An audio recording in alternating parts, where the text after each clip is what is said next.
teenage boy named Holden. Holden's a depressed boy living in New York. He is trying to figure out his misunderstood teenage life.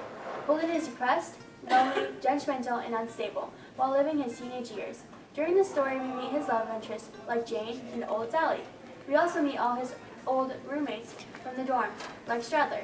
Several teachers like old Spencer try to give him advice throughout the story. The people he cares about the most are Phoebe and Allie. Both of them are his siblings. The Catcher in the Rye was written like a diary as if it was from the point of view of Holden, which it really was. Holden writes about his thoughts and his feelings and everything that happens to him before he ends up in a mental institution as he's wandering through New York in his teenage years. It's important because you get to know everything that's going on inside of his head. The only reason that this book wasn't transformed into a movie in the first place was because you would lose all that inner monologue and the dialogue in it that's super important to the whole basis of the story itself. If we lost Holden talking about his depression and him being depressed about everything, you would lose the whole point of the book.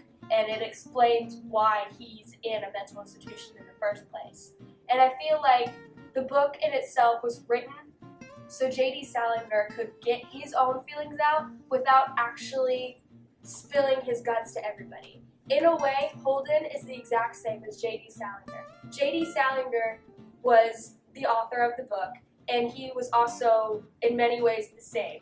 He was great at English and writing and composition, but he was awful at everything else. He went to multiple different academies and schools and things like that and got kicked out just like Holden did. So this is kind of Salinger's way of getting his feelings out without getting them out by doing it through a fictional character named Holden Caulfield. And then the Catcher in the Rye quote at the very end of the book, when Holden is watching his little sister Phoebe playing on the carousel and everything, he talks about how he would want to be the Catcher in the Rye, and that's the only thing that he would want to be. And the Catcher in the Rye really is his way of kind of sharing how he fell. Mr. Antolini talks about him heading for a terrible, terrible fall. And Holden, I think, knew about the fall, and I think he knew that he was going to fall in the first place.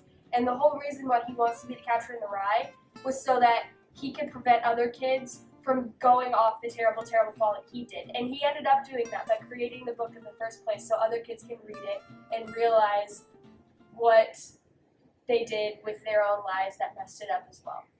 The Catcher in the Rye connects to How to Read Literature Like a Professor, Chapter 9, Geography Matters, because in the book, Holden is the main character, and he spends a lot of his time in New York City, and the weather in New York City was often dreary, snowy, or rainy, or just dull altogether.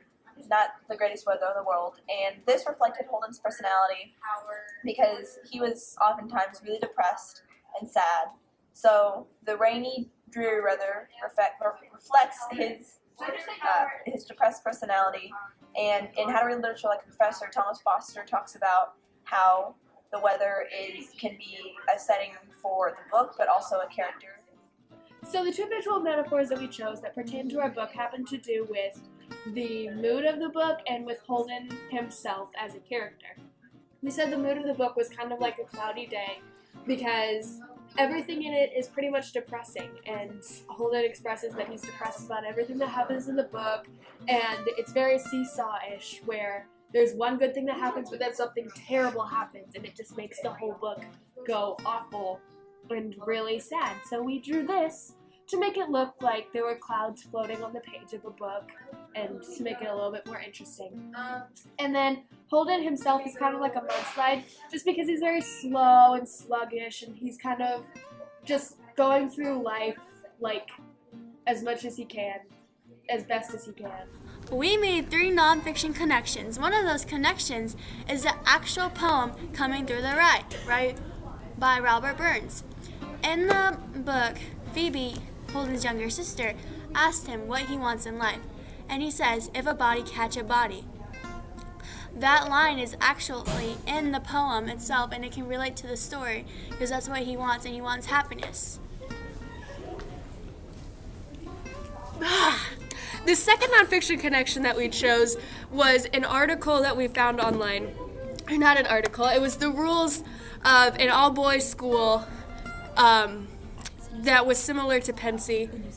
It was called Westlake in New Zealand, and it was just another all-boys school, and we thought that it pertained to it because there's no real such thing as Pensy Academy. I'm sorry for all of you who wanted to go there for some reason, because it's not existent. It's not there. So we found this one instead because it kind of shows the rules and everything, and we feel like it was kind of the same situation as Pensy in itself. And that's it.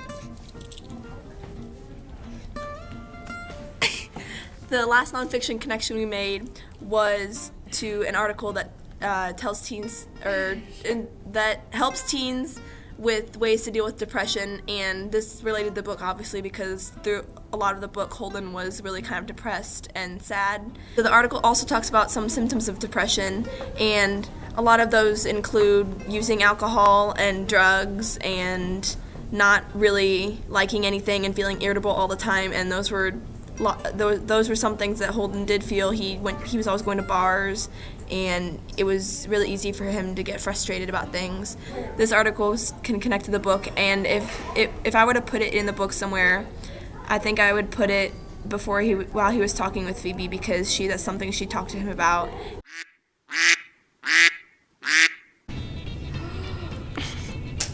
I thought I broke it. Look how good that is. Hey! Oh! It's okay. The Catcher in the Rye.